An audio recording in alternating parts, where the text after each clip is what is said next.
دانشگاه تور یا اونیورسیته دو تور یکی از مؤسسات برجسته آموزش عالی در فرانسه در سال 1970 تأسیس شد و در شهر تاریخی تور واقع در نزدیکی پاریس قرار دارد. این دانشگاه با فاصله 1 ساعته از پاریس برای دانشجویانی که به دنبال تحصیل در فضایی پر از تاریخ و فرهنگ هستند گزینه ایدئاله. در حال حاضر دانشگاه تور حدود 30,000 دانشجو داره که 11% از اونها بین‌المللی بوده و از 120 کشور مختلف برای تحصیل به این دانشگاه آمدن.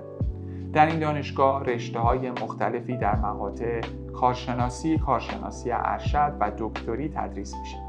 از جمله رشته‌های ادبیات، زبان‌ها، هنر، علوم انسانی، حقوق، اقتصاد و علوم اجتماعی.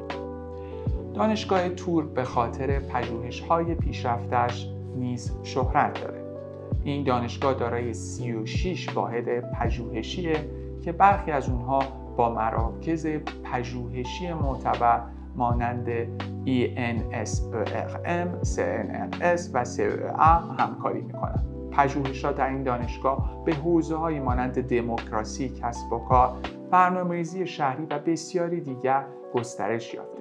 زبان آموزش در این دانشگاه به 2 زبان فرانسوی و انگلیسیه.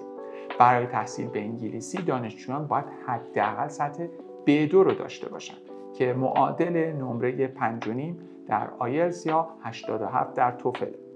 برخی رشته‌ها مانند الکترونیک، انرژی و برنامه‌ریزی شهری به طور کامل به زبان انگلیسی تدریس میشن. هزینه تحصیل در دانشگاه تور برای دانشجویان بسیار مقرون به صرف است.